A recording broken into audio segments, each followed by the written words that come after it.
Hello students, मैं आप लोगों को इस वीडियो में वार्षिक पेपर से संबंधित कुछ महत्वपूर्ण जानकारी बताने वाला हूं। और ये जो जानकारी ये कक्षा पहली से लेके 12वीं तक के भी जरूरी है, ठीक है जानना, क्योंकि पहली कक्षा वालों के लिए भी उतना ही इम्पोर्टेंट है, उतना ही दूसरी तीसरी सभी क्लासों के लिए, चाहे आप कॉलेज में हो चाहे आप स्कूल में हो, तो कहीं पे भी हो ये जानकारी आपको जानना बहुत जरूरी है। और मैं आपको बहुत अच्छा से एक्सप्लेन कर दूंगा कि आप किस तरीके से बहुत आसानी से पेपर को क्रैक कर सकते हैं, कैसे आपको तैयारी करना है, कैसे किसी टॉपिक को पढ़ना है और याद कैसे रखना है। ठीक है, ये पूरा मैं एक्सप्लेन कर दूंगा। तो चलो शुरू करते हैं। तो मान लेते हैं, ठीक है, 70 अंक का आता है प्रश्न पत्र, 75 का आता है, 80 का आता है, 100 का आता है। ये क्लासों के ऊपर डिपेंड करता है ना। हर क्लास में अलग अलग अंक के प्रश्न पत्र आते हैं वार्षिक पेपर में। तो 70 अंक का जब प्रश्न पत्र आएगा तो आपको लाना कितना है, सिर्फ 22 अंक। 75 में 25 अंक पासिंग मार्क है ना। 80 में 28 अंक पासिंग मार्क है और 100 में 33 अंक पासिंग मार्क है। तो ये तो पासिंग मार्क का जिक्र है। अब एक चीज और बता देता हूं, बहुत सारे ऐसे स्टूडेंट हैं जो पासिंग नंबर भी नहीं ला पाते हैं। आप सभी को पता होगा, बहुत सारे ऐसे स्टूडेंट हैं आपके कक्षाओं में जो पासिंग अंक नहीं ला पाते हैं। और ये सभी सब्जेक्टों में नहीं होता है, कुछ सब्जेक्ट में हर कोई कुछ ना कुछ, मतलब हर कोई थोड़ा बहुत तो कोई सब्जेक्ट में कमजोर रहता ही है, रहता है ना।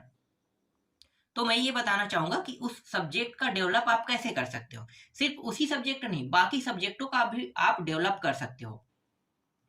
जैसे आप अदर सब्जेक्ट की तैयारी कर रहे हो और आपका अंक अच्छा नहीं आ रहा है, या आपका फेवरेट सब्जेक्ट है उसी में अंक कम आ रहा है जबकि आपको फेवरेट सब्जेक्ट है, तो आप उसका डेवलप कैसे करोगे। तो चलो इस पे चर्चा कर लेते हैं।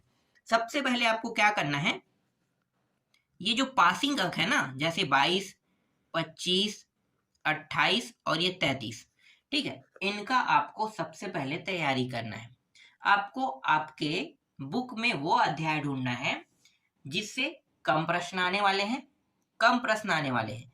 जैसे एक अध्याय, जैसे 2-3 अध्याय से मिला के एक यूनिट बनता है ना, एक इकाई बनता है, और उस इकाई से अगर मान लो 5 नंबर या 10 नंबर के प्रश्न आएंगे तो तीन अध्याय को पढ़ना पड़ेगा। तो आप उस अध्याय को पहले पढ़ो जहां से एक अध्याय, मतलब जहां से एक प्रश्न आएगा और एक अध्याय हो, तो उसकी आप पहले तैयारी कर लो। तो आसानी से क्या हो गया, आपका उसमें नंबर फिक्स हो जाएगा। ठीक है, इसी तरीके से जितने भी छोटे छोटे अध्याय हैं जिसमें नंबर अच्छा आ रहा है, तो उनकी आपको सबसे पहले तैयारी कर लेना है। और तैयारी करोगे तो आपको ये भी पता होना चाहिए कि आपको कितना लाना है शुरुआत में। तो शुरुआत में सिर्फ आपको पहले जो स्टेज है, ठीक है, फर्स्ट, ठीक है, फर्स्ट स्टेज, ठीक है, पहला जो चरण है जिसमें आपको तैयारी करना है, पासिंग अंक का तैयारी करना है। ठीक है, 22, 25, 28 और 33। ठीक है, तो इसी पासिंग अंक के सबसे पहले आपको क्या करना है, तैयारी करना है। इसके बाद जब इसकी अच्छे से तैयारी होगा, पूरा एक दिन देना है इसमें, पूरा एक दिन, दूसरे टॉपिक को आपको नहीं पढ़ना है। ठीक है, सिर्फ आपको ये 22 अंक, 25, 28 और 33 अंक की ही आपको क्या करना है, तैयारी करना है। दूसरा अदर टॉपिक को आपको छूना नहीं है।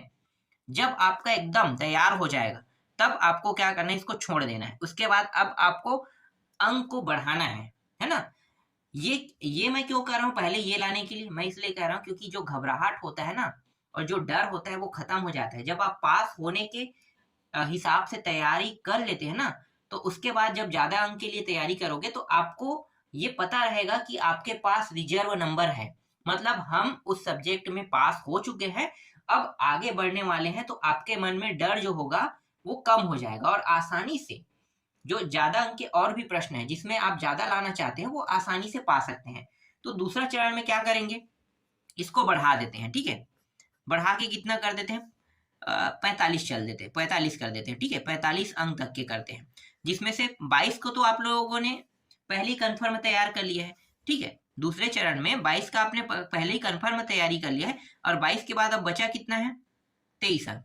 तो बस आपको 23 अंक की और तैयारी करना है, मतलब बढ़ा के क्या ना 22 और प्लस 23 करेंगे तो 45 होगा ना। तो दोनों मिला के 45 हो जाएगा। तो 22 का आपने पहले ही तैयारी कर लिया है, अब 23 अंक को और बढ़ा रहे हैं। ठीक है, तो 45 अंक आप दूसरे फेज में पा जाओगे। ठीक है, इसी तरीके अगर 25 की अगर तैयारी कर लें तो दूसरे फेज में आप 50 अंक कर दो इसको, मतलब 25 अंक और बढ़ा दो सेकेंड फेज में। ठीक है, और इनका रिवीजन भी करना है आपको। रिवीजन एक सुबह करना है और एक रात को करना है। सुबह और रात को आपको 2 बार रिवीजन करना है। अगर आपको भूलना नहीं है तब। अगर आप एक बार पढ़ के किसी टॉपिक को छोड़ दोगे ना कि हाँ मैंने रट लिया है, उसके बाद अगर आप उसको रिवीजन नहीं करोगे तो गारंटी आप भूल जाओगे। इसलिए रिवीजन करना बहुत जरूरी होता है। अभी भी आपके पास समय है। पेपर जो है अभी स्टार्ट नहीं हुआ है तो काफी लंबा टाइम है। अगर आप हर एक सब्जेक्ट को 5 दिन देते हो, 5 दिन, तो हर एक सब्जेक्ट को 5 दिन मिलने पर आसानी से आप किसी भी सब्जेक्ट को अच्छे से रट सकते हो। ठीक है, इसमें पूरा दिन का उपयोग करो। आप लोग घूमना फिरना सब करते हो ना, तो पेपर के समय ये चीज थोड़ा सा कम कर दो। घूमने का समय दो आधा घंटा या 1 घंटा। ठीक है, आधा घंटा या 1 घंटा, और वो भी सुबह मत देना घूमने का समय, सिर्फ शाम को देना। 5-10 मिनट टहल के आ जाना, फिर उसके बाद तैयारी करना। ठीक है, माइंड फ्रेश करके आपको तैयारी करना है। और इससे और अच्छा ऑप्शन बता देता हूँ, जब भी आपका मन विचलित हो तो आपको करना क्या है, मस्त एक गाना लगाना है। ठीक है, कोई भी गाना लगाओ जो फेवरेट गाना है उसको। उसके बाद मोबाइल में आप सुन सकते हो, कंप्यूटर में, ठीक है, जो भी चीज होगा घर में, उससे आप एक गाना सुनना और एकदम ध्यान आंख बंद करके बैठ जाना। 10 मिनट आपको करना है। तो इससे क्या होगा, आपका माइंड जो है रिलैक्स हो जाएगा। उसके बाद आप आसानी से ज्यादा जो टॉपिक है उनको आप आसानी से क्या कर सकते हो, अपने माइंड में फिर भर सकते हो। ठीक है, माइंड बहुत ज्यादा लोड नहीं ले सकता है। अब हमें इसे धीरे धीरे प्रेशर देना होता है। इसलिए धीरे धीरे प्रेशर दोगे तो आसानी से ये लोड लेना चालू कर देगा और लोड को कम भी करेगा। ठीक है, लोड भी लेगा और लोड को भी कम भी करेगा। तो इस तरीके से आप 50 नंबर में पहुंच सकते हो। तो पहले चरण में आपको पहले ये रिजर्व करना है पासिंग मार्कों को। जैसे ही पासिंग मार्क रिजर्व हो जाता है, फिर आपको धीरे से सेकेंड फेज में बढ़ाना है। ठीक है, सेकेंड फेज के बाद अंतिम फेज, तीसरा फेज बनाते हैं। तीसरा फेज में आपको पूरे टोटल अंक में चले जाना है। लेकिन अगर आपका ये पहला फेज तैयार नहीं हुआ है तो आप दूसरा फेज में मत कूदना। ठीक है, आप ये मत सोचना कि मैं सब कुछ पा लूंगा, सब कुछ नहीं पाया जा सकता है। अगर पेपर 70 का है तो 70 में 70 लाना बहुत मुश्किल है। कुछ स्टूडेंट कर पाते हैं लेकिन सभी नहीं कर पाते, ये भी आपको पता होगा ना। तो 70 के 70 में मत कूदना। ठीक है, अगर आपका तैयारी जो है ये 22 नंबर कन्फर्म रिजर्व हो गया है तो पहला फेज को पहले तैयार करो। ठीक है, 25 रिजर्व हो गया, पहला फेज में ये जो दिखाई दे रहा है इसको पहले तैयार करो। फिर दूसरा फेज में बढ़ा दो, जैसे 45 हो गया, 50 हो गया, इसको 65 कर दो और इसको 70 कर दो। ठीक है, तो ये सेकंड फेज का है।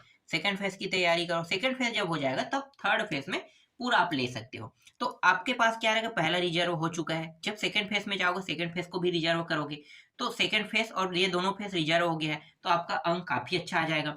और थर्ड फेज में जाओगे तो थर्ड फेज वाला जो होता है वो पूरा नंबर नहीं दे पाता है, कुछ ही अंक देगा। तो 70 में आपका टोटल हो जाएगा, मतलब कुल मिला के इसको भी जोड़ते हैं इसको भी जोड़ते हैं।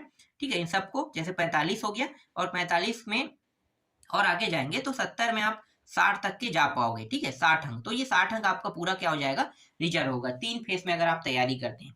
इसी तरीके से 75 में आप 70 तक के जा सकते हैं, 80 में वही 75 तक के आप जा सकते हैं, और 100 में आप 80 से 85 मान लें। ठीक है, 85 तक के आप आसानी से जा सकते हैं। तो ये आसान तरीका होता है पास होने का, पास होने के साथ अच्छा नंबर लाने का। अगर आप इन फेसों के माध्यम से तैयारी करते हैं, आपको प्रश्नों को क्या करना है, 3 भागों में बांट लेना है। ठीक है, आप कैसे पढ़ते हैं, किस किस अध्याय को छोड़ के पढ़ते हैं। ठीक है, तो वो पहला फेज बनाना, पहला चरण। जैसे आपने पढ़ा फर्स्ट अध्याय है ना, तो आप क्या कर रहे हैं, अध्यायों को ले रहे हैं। मान लो मैं आपको एक तरीका बताता हूँ। देखो, इसमें मैंने लिया एक अध्याय, दूसरा, इसके बाद 7वां डाल दिया, इसके बाद 8वां, और फिर डायरेक्ट 16वां अध्याय ऐसे करके डाल दिया। ठीक है, तो ये मेरा पहला फेज बन गया। ठीक है, पहला फेज में ये सारे अध्यायों के प्रश्न मुझे रटा होना चाहिए, पहला फेज। और इन अध्यायों में, ठीक है, ये जैसे 22 अंक है, 25 अंक है, 28 और 33 अंक के प्रश्न पहला फेज में आ जाएगा। आपको इसी हिसाब से लेना है। दूसरा में आप क्या करोगे, जो इनके छूटे हुए अध्याय है ना उनको सेकंड फेज में लेना। ठीक है, और तीसरा फेज में जो पूरा छूटा हुआ उनको ले लेना। तो 3 फेज में अगर 3 भाग में बांट के करते हो तो जितना ज्यादा आप किसी को बांटोगे उतना ज्यादा आप उसको समझोगे। एक साथ कभी मत लाना, पूरे टॉपिक को एक साथ लाओगे तो आप भूल जाओगे। इसलिए इसे 3 भागों में बांटना, और 3 भागों में बांट के पढ़ोगे तो आपका नंबर बहुत अच्छा आएगा। तो इस तरीके से आप नंबर काफी अच्छा ला सकते हो।